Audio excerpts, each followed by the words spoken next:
Vinod Dasari, thank you very much for joining us. We are speaking after a long time, and not as Siam president. Thank you very much for a change. But this time specifically as Ashok Leyland managing director. So a lot has gone into the new technology that you've unveiled for us today. So talk to me a little bit about IGR and simplify it as much as you can for the benefit of our viewers. That's a very good question, Ronojoy. First and foremost, look, BS4 has been something that we have been showing the capability since 2010. There are two ways to achieve BS4. There is what is called the SCR system, the selective catalytic reduction, where the exhaust gases are coming from the engine. The nitrous oxide is actually pumped with a urea and water mixture. Most people call it DEF, diesel exhaust fluid, or some people call it AdBlue.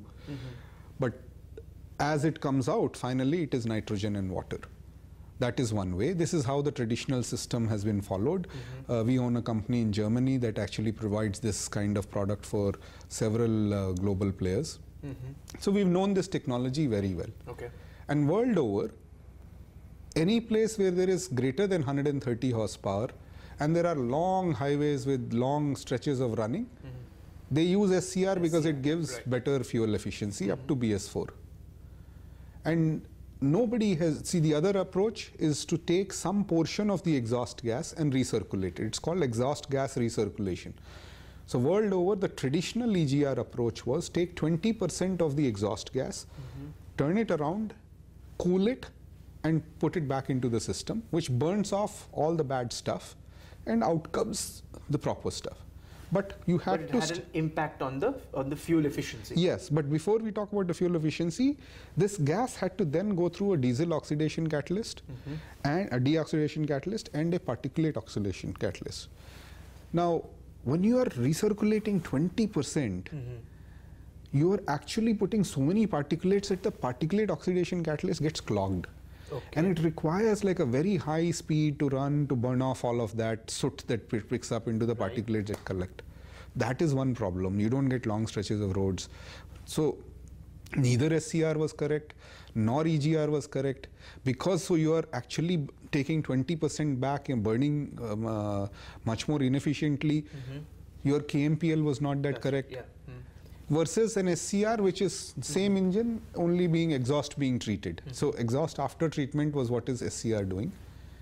But overall cost, what people forget, Ronojoy, is that the urea or mixture with water is usually used in 1:10 ratio of the diesel. So if you're using 10 liters of diesel, you'll use 1 liter of that. And by the way, that 1 liter is more expensive than diesel. So people, you can say I'm getting good mileage, but ultimately it boils down to cost. That is also cost. You will have to fill that up. And by the way, if that is running empty, your vehicle will shut down. Because at BS4, you have something called onboard diagnostics, which is a mandatory requirement, where it is continuously sensing the emissions. It had never been there in India. Continuously senses the emission. If it's not meeting, a lamp will go off, and if you don't address the lamp, then it comes down to what is called as limp home mode. It shuts down the torque to about half the level. So neither the SCR is good, nor the EGR is the best. So SCR has all these electronics because you have an after treatment control unit, you have this metering unit.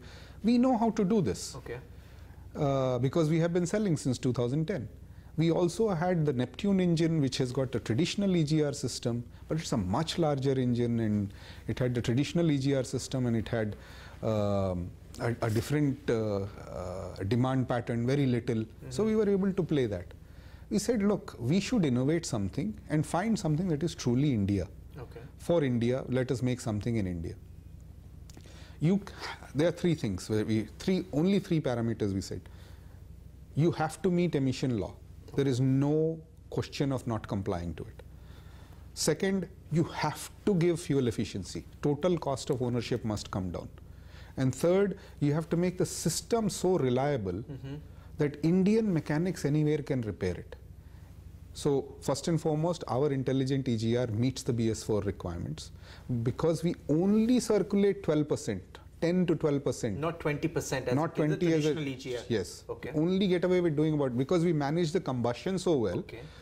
So we have done it so well that the entire POC, which I was telling you, chokes, we have been able to eliminate. Okay, so no more choking. No more choking at all. Since there is no more choking, my efficiency in burning the fuel is much better. Okay.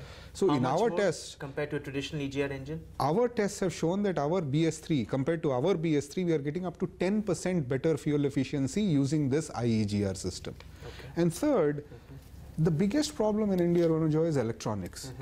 Sometimes it gets flooded, sometimes they throw a bucket of water onto the truck to wash it. Look, this is India. This is how the reality of India is. The guy drives the truck up to a canal and washes his truck. You cannot say don't do that because it's very sensitive and so on. You have to protect the customer. First step we said is bring down as much electronics as possible. So ours has very little electronics. All are mechanical parts. The valves which recirculate is mechanical. The only thing that we have electronic is the OBD2, which is mandated by the government. Everybody has to have. If there is any error in the thing, typical vehicle, you have to take it to a workshop and connect it to a laptop. Only then it will show. I will come to the part about how we are enabling our mechanics. But first, I wanted you to understand that unlike just following the SCR, which everybody in the world follows for long distance, and nobody makes EGR for greater than 130 horsepower, because we innovated for India, and for the first time today we launched an intelligent EGR. Now this has an added benefit. Recently, you know what happened with this Supreme Court decision and all that. So we are also stuck with this 10,000 vehicles. You have 10,000 vehicles. 10,664 to be exact. Not that we are counting. I know exactly how much it is. But the first thing I did is I wrote to all my dealers is don't panic. Historically, all our dealers, we have followed a cash and carry approach. No dealer carries more than 5 to 7 days stock. So the good thing is 5 to 7 days stock. Nobody carries. So since we have a cash and carry system, I don't want my dealer to just buy my vehicle and keep it. I say if you have a customer, then come to me. I will deliver it. It takes me about 5 days to get it to you. That's why it is 5 days stock. Otherwise, it's not even that. And that 5 to 7 days stock is of runner models. So 95% of the inventory is with us. It's not more than 90, let's say. It's not with the dealers. And whatever is with the dealers and whatever is with us, because we have this intelligent EGR system, and it's made on the same engine carcass as we had made BS3. I can literally pick up the BS3 engine, put it aside, and put a BS4 engine. I have to do no piping, no urea tank, nothing like that. I simply change the wiring harness, I change the coolant, and I change a few brackets here and there, and I'm done. So you're saying 10,664 is your unsold BS3 stock as of April 1st, 2017. About over 90% of the inventory is with Ashok Leyland. And you are in a position now to replace the BS3 engine with the BS4 engine using the IEGR technology. Absolutely. Give me the cost that Ashok Leyland would initially sort of take on because to replace the engines. Okay, so first of all, once you take the engine out, labor is very little. Taking out the engine is unbolting a few screws. There is some material that is lost. For example, the coolant sitting in the radiator, some rubber components, some brackets, and some wiring. We estimated the average per vehicle loss would be about, that you have to throw away and cannot use, is about 20,000 rupees. Okay. Now I take this engine out, which is about 125,000 to 140,000 rupees for that engine that I have taken out, BS3. Now remember, we have sold some 600,000 vehicles with this type of engine. On average, 5 to 10% of the vehicles replace engines every year. Even if I take only 5%, 30,000 engines get replaced every year. If I take out 10,000, I will easily sell it at aftermarket prices, aftermarket margins. Very easily, I'll make up the loss that I had for the 20,000. So at Ashok Leyland, the reason I couldn't talk before is because we didn't want to talk about our EGR till we launch it. I will have no impact. Is it a pain? Yes, it is a pain. I mean, making a normal vehicle like clockwork on a chassis line is easier. This is a pain. I mean, I will have to spend the next 3 months. I will have to have my normal BS4 production plus conversion BS4 production also going on. But initially, the upfront cost you're saying will be 20,000 odd per week. But I will recover that. But so my net cost to the company will be zero.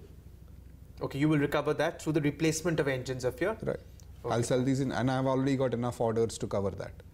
So first we thought we'll have to dispose these vehicles off in the export market. Some I might. I have the opportunity to sell some of these vehicles in the export market. I don't even have to take the engine out. So out of 10,000, we easily know that 2,000 vehicles I can sell in the export market. So Ashok Leyland is going to retrofit. Right, 100%. Old BS3 engines with new BS4 using IEGR technology. Absolutely. Has the process started? Yes, Mr. Dasari? it has started. So we even showed it to the auditors.